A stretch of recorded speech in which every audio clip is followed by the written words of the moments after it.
Bien, bonjour et merci de m'inviter sur ce thème intitulé De la surcharge mentale à la construction de la santé psychique. Donc c'est un thème, hein, on l'a entendu plusieurs fois hier dans la journée. C'est vrai que quand Philippe m'a contacté pour intervenir sur ce sujet-là, en fait, j'ai répondu oui à partir d'un travail de recherche que j'ai fait ici, là, en Ardèche et dans la Drôme, avec des agriculteurs en transition agroécologique. À partir de cette question qui était qu'est-ce qui fait que vous êtes bien dans votre travail en fait? Qu'est-ce qui fait que voilà, quels sont les ingrédients qui font que vous vous retrouvez? Qu'est-ce qui vous porte dans votre travail en fait? Du coup, plutôt que de chercher la souffrance, en fait, j'ai cherché de regarder qu'est-ce qui fait santé dans ces parcours-là de transition vers l'agroécologie. Et quand j'ai répondu, en fait, après, je me suis dit, bon, comment j'aborde la question en 15 minutes? Avec une double difficulté pour moi qui était bon, de transmettre à la fois des notions en fait, de qu'est-ce que c'est que la santé psychique, déjà de partir là-dessus, de me dire quel est le lien entre santé psychique et transition agroécologique, voilà, comment tout ça, ça se trame, et puis comment les agronomes peuvent prendre leur place dans cette question de la construction, puisque je vais plutôt employer le terme de construction de la santé psychique avec une vision qui est plutôt dynamique en fait de la santé plutôt qu'un état qu'on pourrait mesurer à un instant T. Il y a quelque chose qui est de l'ordre de la dynamique. Euh, et, et puisqu'on est ici au Pradel, en fait, j'avais envie de faire écho à Olivier de Serres et à son théâtre d'agriculture, en fait, pour prendre un peu au pied de la lettre cette expression-là, pour parler de santé psychique. En fait, je pense que c'est un peu ça qui m'intéresse, en fait, c'est cette dimension dramaturgique, au sens du drame, et comment le drame se noue dans un parcours de vie, dans un parcours professionnel, et quels sont les ressorts, enfin, qu'est-ce qui bloque, qu'est-ce qui débloque justement cette dramaturgie, comment la dramaturgie se résout. Et donc, sans avoir lu le traité d'agronomie d'Olivier de Serres, en tout cas, je trouve que cette notion-là a fait réfléchir. Qu'est-ce que c'est que ce travail d'agriculture, ce théâtre d'agriculture, et qu'est-ce que ça peut nous enseigner sur la question du travail en agriculture? Donc je vais pas brosser la question de la souffrance au travail en lien avec l'agriculture. En fait, je pense que depuis hier, voilà, il y a beaucoup de choses qui ont été dites, elles sont connues. Euh, voilà, elles étaient même dans le titre là, de la conférence autour des conflits, la contrainte de la pluriactivité, la perte d'autonomie. On a vu la question de la subordination, l'intensité du travail, les problèmes de transmission aussi, hein, parce qu'au niveau psychique, voilà, il y a une dramaturgie aussi qui s'invite au moment de la transmission et de l'installation. Il y a la question ce qu'on appelle la pathologie de la solitude, qu'on va distinguer de l'isolement. C'est-à-dire qu'on peut être isolé, c'est-à-dire qu'on peut observer des personnes qui sont isolées sociologiquement, on peut voilà, caractériser un isolement, mais ce qui ne dit rien du vécu de la personne. Et donc, on peut être au milieu, dans un collectif agricole, et se sentir et être dans des questions de pathologie de la solitude, donc du coup un vécu de solitude au milieu d'un collectif. Donc du coup là on va plutôt parler d'un groupe que d'un collectif, mais voilà, distinguer un peu ces notions-là.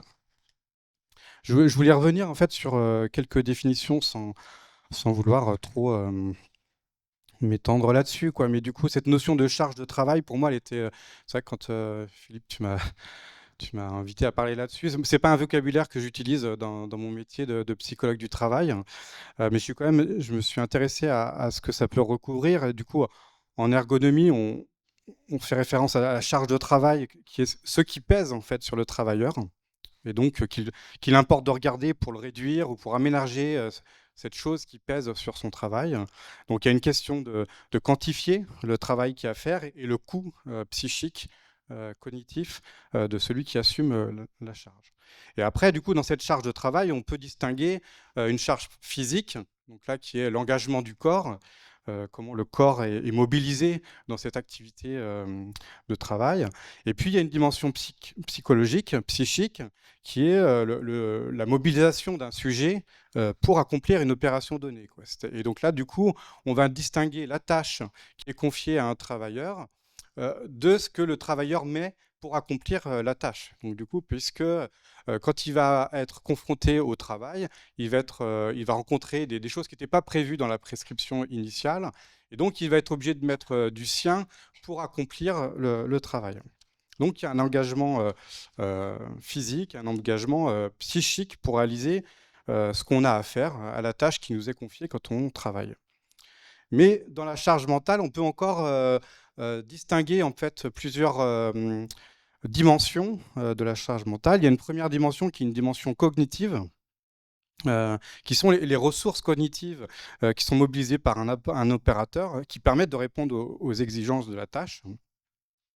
Et donc, on va pouvoir après évaluer, plus que mesurer, évaluer l'intensité du traitement cognitif qui est mis en œuvre, les opérations qu'il doit garder en mémoire, des calculs, voilà, pour effectuer. Voilà. Donc, on peut parler du nombre d'unités de traitement cognitif qui est nécessaire pour traiter cette tâche.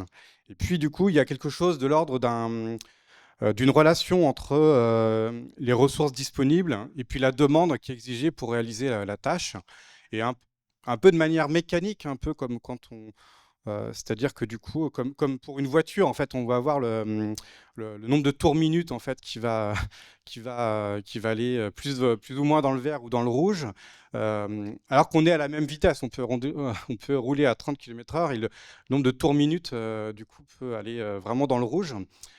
Du coup, il y a un peu cette appréhension-là, en fait, avec la notion de charge cognitive. En fait, c'est quelle que soit la tâche qu'on fait, en fait, des fois, on peut être plus ou moins dans le rouge, en fait. Et donc, du coup, il y a un rapport entre les capacités cognitives du sujet et puis la tâche qui est réalisée. Mais une deuxième dimension en fait que je voudrais aborder et qui serait un peu celle que je vais regarder plus en détail, dans la charge mentale, on peut aussi entendre une dimension psychique. Et là, du coup, c'est ce qui est à côté de la dimension cognitive. En fait, ça renvoie aux aspects affectifs, émotionnels que chacun d'entre nous éprouve dans son rapport au travail. Donc là, on va être du côté du vécu, d'un sentiment subjectif, par exemple d'être débordé, d'être incapable de faire face, de craquer, d'être bien dans son travail. Voilà. Et ça, du coup, se joue aussi un rapport qui est lié à chaque sujet au travail, hein. Du coup, un peu comme dans la voiture, en fait. Voilà, on peut rouler à 30 km/h, mais du coup, ça dépend aussi de la pente dans laquelle on est, ça dépend de quelle voiture on a. Et du coup, on peut observer une vitesse de 30 km/h, mais du coup, ça ne dit pas grand-chose de là où en est la voiture, de son niveau de fatigue, de son usure, de si elle arrive bien à monter la côte et tout ça, quoi. On peut être à 30 et à bout, et à 30 et être vraiment très à l'aise. Voilà, voilà. Donc, du coup, il y a cette question de cette dimension psychique et du coup que je nommerais la charge subjective à côté de la charge cognitive.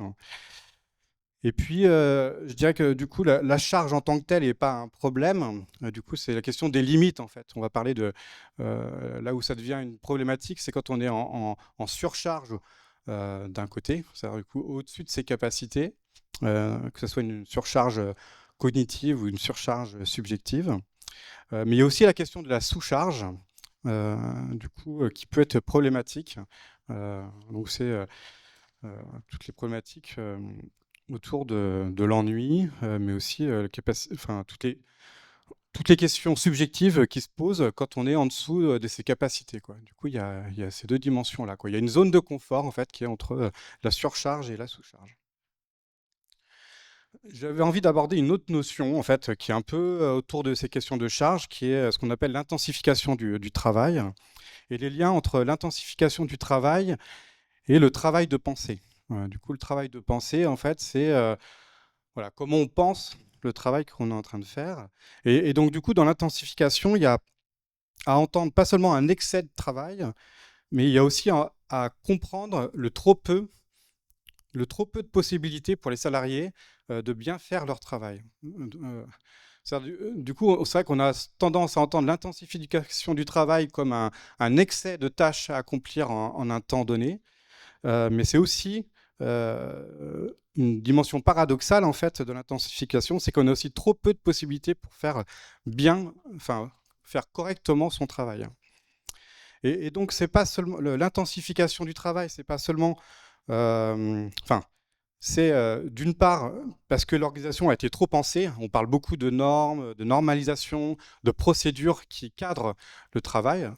Mais paradoxalement, en fait, donc d'un côté, l'organisation du travail est beaucoup pensée, trop pensée, mais paradoxalement, elle est aussi très peu repensée, quoi. C'est-à-dire ces moments où on peut repenser individuellement et collectivement ce qu'on fait, comment on le fait, comment on pourrait le faire autrement, quoi. Donc du coup, il y a euh, voilà, un peu cette contradiction-là qui est à la fois une organisation très formalisée, très décrite, très organisée, mais en même temps, c'est-à-dire qui coexiste avec une organisation qui n'est pas assez pensée.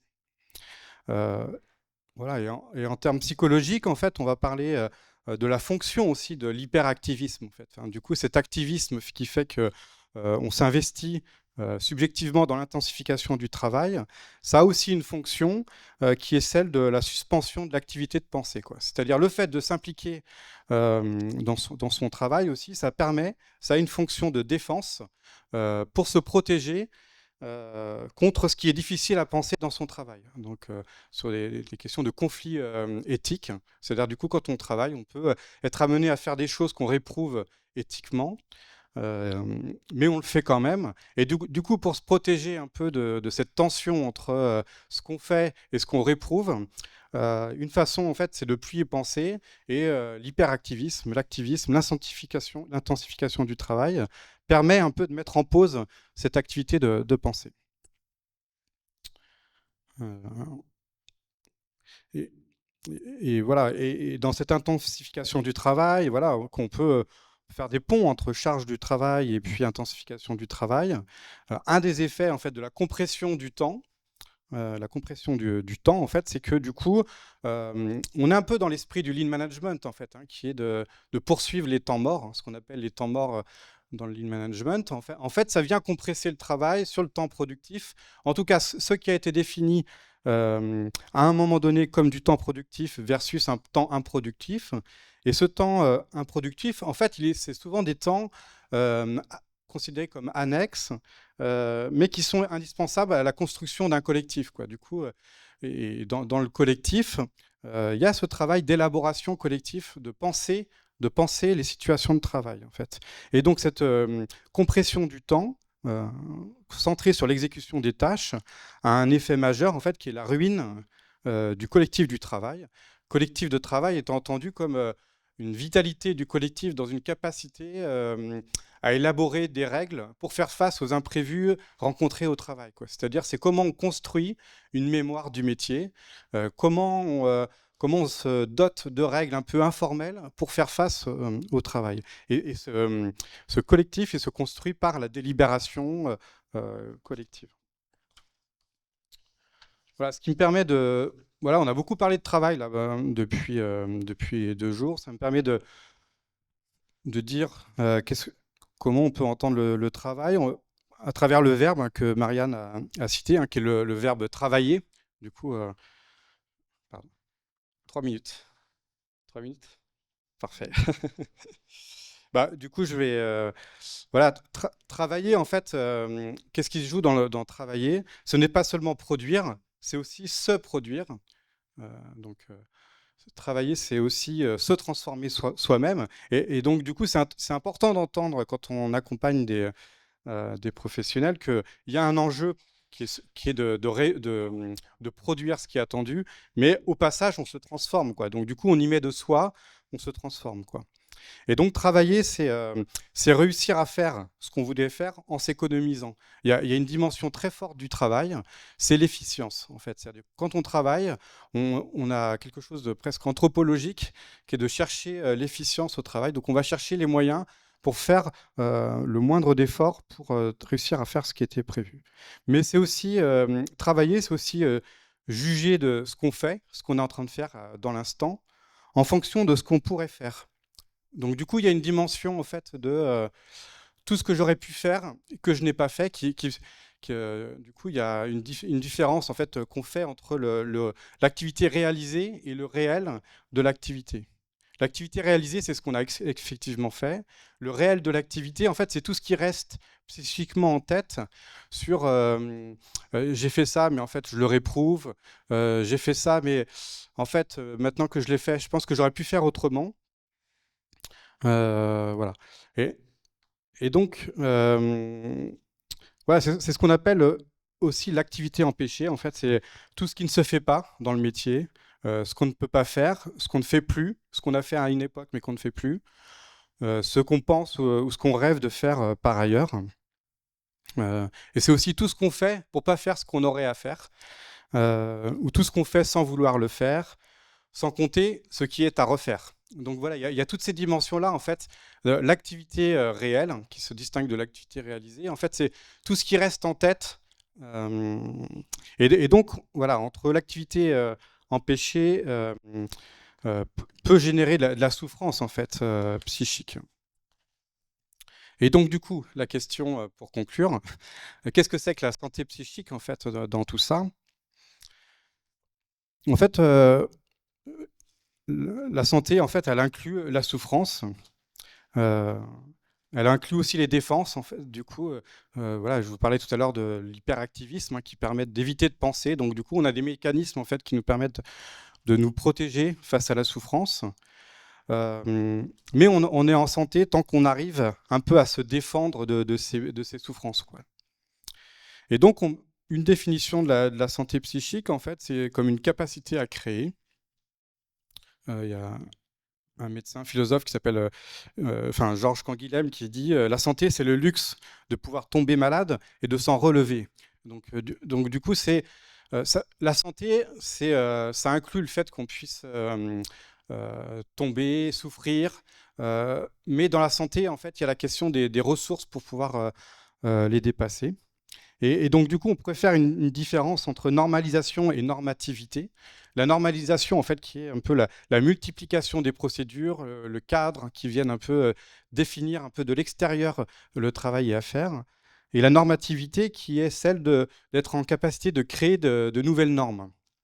Ou en tout cas, d'être à l'origine, dans la transformation du monde, d'être à l'origine de liens dans le monde de ce qui se passe, quoi. Être à l'origine de quelque chose, quoi. Et donc, dans la capacité à créer de nouvelles normes, qui peuvent être des normes qui sont institutionnalisées, qui sont des normes formelles, mais aussi des normes informelles, des règles qu'on discute entre pairs agriculteurs. Et donc, pour le dire autrement, la santé, c'est une capacité non seulement de s'adapter à un milieu pour vivre, mais c'est une capacité à créer son milieu pour vivre, quoi. Et du coup, on peut le prendre presque voilà, dans le sens biologique du terme, quoi. Le vivant, c'est pas seulement un organisme qui s'adapte à son milieu pour continuer à vivre, c'est un organisme qui est capable d'influencer son milieu pour pouvoir agir dessus. Et donc, c'est en ce sens-là qu'on est en santé psychique. C'est à partir du moment où on est capable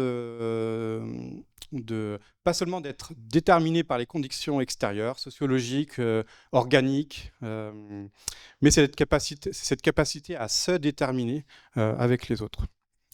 Et donc, comme j'imagine que c'est la fin, donc j'ai pas pu parler du tout de la transition agroécologique et de la santé psychique, mais ça sera l'objet d'un autre moment. Mais du coup, juste pour le dire en une formule, c'est ce travail du lien, en fait. Du coup, dans la transition agroécologique, en fait, je pense qu'il y a un travail du lien, en fait, et du coup, contre le morcellement, en fait, de l'individu et du sujet. Euh, et donc le lien, à partir de tous les conflits qui sont existants dans le travail en agroécologie, plutôt que de vouloir nier les conflits, de vouloir les résoudre, en fait, c'est plutôt essayer d'explorer les contradictions qui s'invitent à nous, des contradictions sociales, les contradictions de métier. Voilà, et donc ces liens-là, juste pour les citer, il y a des liens à la connaissance, les liens aux autres, que ce soit les autres professionnels, les clients, les agronomes, les conseillers, mais c'est aussi le lien à la société et le lien au vivant. Voilà. Je n'ai pas du tout abordé ce que je voulais faire, mais Merci. Mais je pense que tu vas avoir des questions sur le lien entre transition agroécologique et tu vas pouvoir t'exprimer. Est-ce qu'il y a des questions? Oui. C'est pas vraiment une question, c'est plus une réaction. Merci, c'était vraiment très éclairant. Et est-ce que de ce fait-là, en fait, ce que vous avez entendu dans les contributions des ateliers vous permet d'éclairer ces derniers propos sur cette question du lien et cet enjeu donc qu'on a soulevé sur la formation des acteurs et qui effectivement permettrait d'avoir cette approche de l'agroécologie dans un dynamisme plus que dans la normativité qui viendrait effectivement créer cette souffrance qui crée, je dirais aujourd'hui, parfois des réactions et donc des désactivations par rapport à l'attractivité du métier, quoi. Donc, tu notes les questions? Est-ce qu'il y a... Oui, Bertrand. Donnez votre nom, hein. Et donc Bertrand Aumont, agronome en Normandie. En fait, c'était peut-être une question aussi bien pour Loïc et Emmanuel. Moi, ce qui m'apparaît dans vos deux interventions, notamment ce que tu dis Emmanuel à la fin, là, c'est on est là, on parlait de transition agrologique et de travail, et finalement, c'est qu'en creux, la transition agrologique, elle n'a pas du tout abordé la question de la dimension, notamment sociale, de la durabilité. C'est-à-dire que ça ne parle pas de durabilité. Et notamment avec ce que tu as montré, Loïc, c'est frappant, quoi. D'ailleurs, on sait à quel point le monde de la bio est complètement perturbé par ça. Enfin, moi, ça m'apparaît très fort aujourd'hui. C'est-à-dire que dans les deux interventions, on voit bien le truc. Et c'est vrai que depuis qu'on parle d'agroécologie, on n'a jamais parlé finalement de qu'est-ce que ça veut dire au niveau social. Mais de même qu'avant. Moi, il y a 15 jours, j'ai vu un agriculteur à qui j'ai juste posé la question de bah, quand tu traites 3 fois à petite dose par rapport à une fois, ce qui change quand même considérablement, c'est par rapport à ton exposition à la santé. Et vous savez ce qu'il m'a répondu? C'est la première fois que j'entends ça. Mais mon père est mort prématurément des pesticides. Et mon espérance de vie à moi, elle est limitée, et je l'accepte. Donc, c'est vrai de la transition par rapport à vos exposés, comme c'était vrai avant de l'agriculture qui n'était pas en transition. Ça veut dire qu'on a quand même un problème avec la durabilité qui ne peut pas être que agroécologique. Mais, qu'est-ce que vous faites de ça? Et tu avais une question ou pas? Bah, non. Je sais pas si ça Oui, d'accord.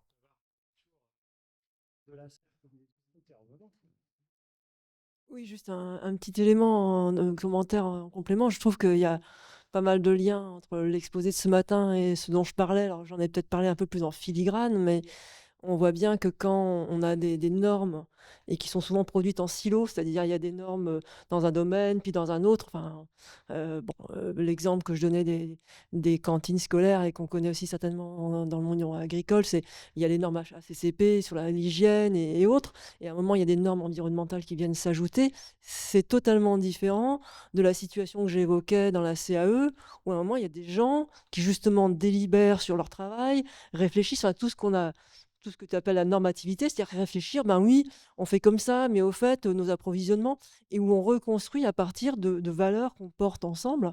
Et comme je l'expliquais, ils ont aussi une logique d'avoir créé un fonds solidaire. Et alors là, pour le coup, on aborde les questions de manière beaucoup plus reliée entre elles, entre l'écologie, le social et autres. Voilà, je fais juste un petit lien parce que je trouvais que ça faisait beaucoup. J'avais beaucoup de ces éléments-là en implicite, mais c'est bien aussi de les dire sur des choses concrètes en explicite. Je crois que ça fait des liens, quoi. Merci. Marianne?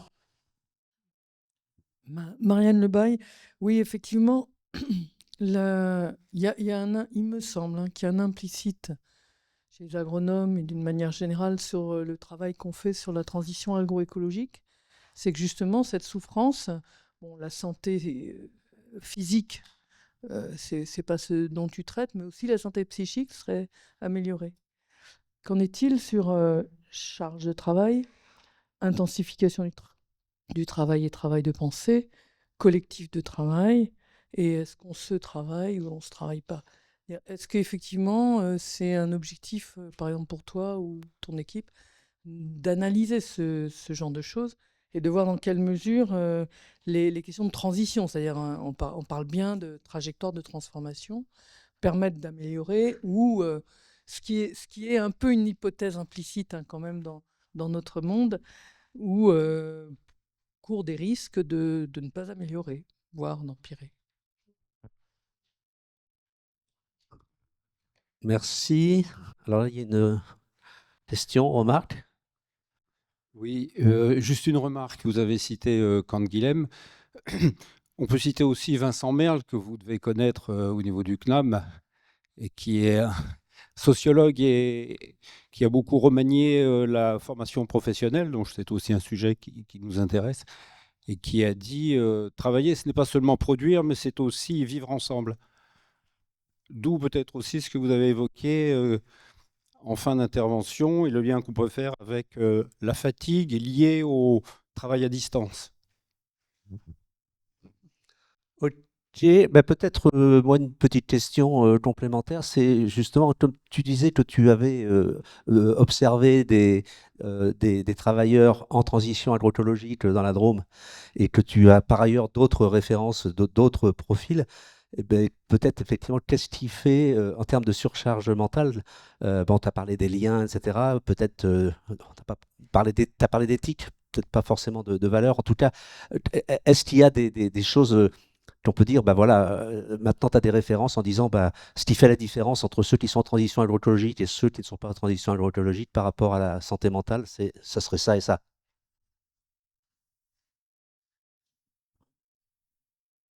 Euh,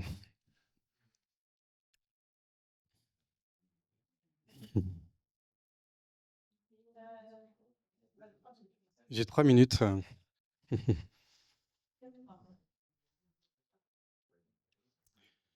Ouais, ouais.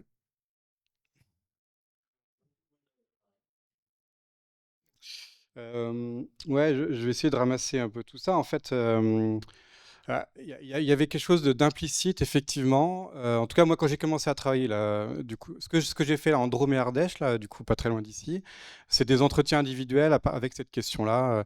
Pendant, voilà, ça a duré 3 heures. Une seule question qui était qu'est-ce qui fait que vous êtes bien dans votre travail?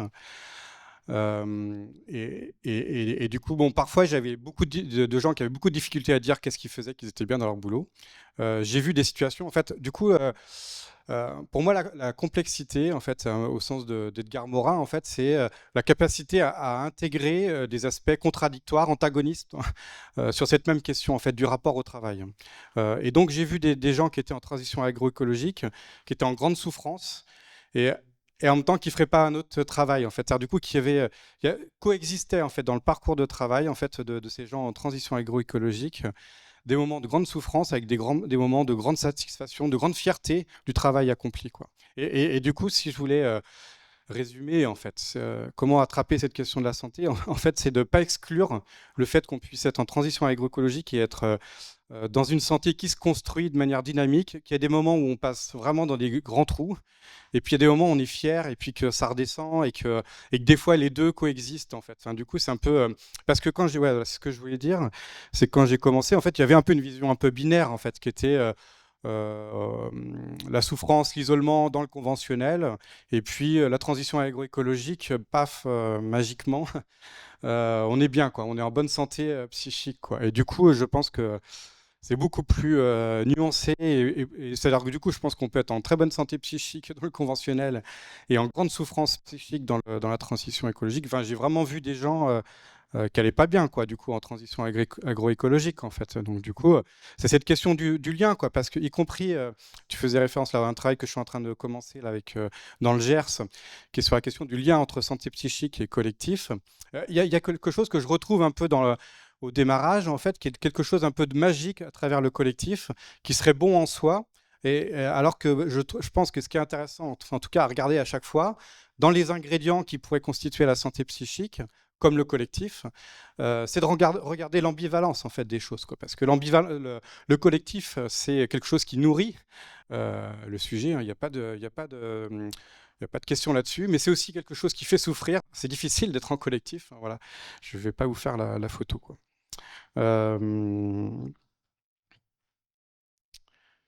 Bon, alors du coup, donner les ingrédients, en fait, voilà, je vous ai donné 4 catégories, mais par exemple, je voulais juste citer, et après, ça sera à la fin de sera le rapport aux connaissances, par exemple. Parce que du coup, ça fait un peu le lien aussi avec la journée d'hier, en fait. Hein, du coup, il y a cette tension entre les connaissances qui sont acquises par les agronomes, voilà, par une formation, voilà, une connaissance scientifique qui est complètement indispensable en fait pour les agriculteurs. Mais du coup, cette question, le lien en fait, du lien, du rapport à la connaissance, et donc du coup le lien à ceux qui sont porteurs de la connaissance, parce que du coup il y a les agronomes, il y a des bouquins, il y a des formations qui existent. Mais du coup, pour moi, c'est un peu cette question de la connaissance en mouvement, une connaissance aussi qui est située. C'est-à-dire que du coup, il y a des connaissances théoriques qui sont d'un niveau de savoir-faire scientifique. Et puis, il y a une connaissance d'une parcelle, d'une ferme, d'un élevage, en fait, qui a un éco-savoir, quoi, un savoir situé. Et donc là, il y a quelqu'un qui dit voilà, un agriculteur qui dit ça pourrait résumer le bien-être en agriculture. C'est pas tant dans les nouvelles pratiques, c'est pas tant dans les nouvelles pratiques qu'on a le bien-être que dans la réflexion, dans l'évaluation, dans le jugement d'un travail pour faire autrement. Malgré tout, moi, ce que je cherche, c'est orienter mon travail vers un travail plus humain et plus écologique. Mais mon bien-être, il est dans la capacité de faire autrement, d'essayer et de réussir. Enfin, voilà. Et du coup, là, je voulais citer Claude Compagnon, en fait, qui dit qu'il faut autoriser le passage de la monoculture de la connaissance scientifique à une écologie des savoirs qui intègre la diversité des connaissances, en fait. Et du coup, là, voilà, c'est juste pour parler de ce lien-là à la connaissance, en fait. Voilà, du coup, c'est comment on le travaille d'une manière dynamique, plurielle. Et une autre citation, et je termine là, en fait, c'est Michel Salmona, qui parle de réunifier, en fait. Donc, du coup, cette question du lien, c'est vraiment cette question de réunifier, quoi. C'est de faire des liens entre des choses qu'on pourrait opposer. Du coup, un peu ce que dit Edgar Morin, en fait, la complexité, en fait, c'est cette capacité à voir dans un ensemble des choses qu'on aurait tendance à catégoriser comme contradictoires. Et donc, voilà, la citation de Michel Salmona, c'est réunifier logique et sensibilité, imaginaire et réel, et appréhender l'autre par l'intuition et tous les sens, le corps, les postures, quoi. Donc c'est l'autre, là je pourrais dans le cadre du travail agroécologique, l'autre peut s'entendre comme allant jusqu'au vivant non humain. Voilà, il y a vraiment quelque chose de l'ordre d'un lien corporel en fait au vivant non humain.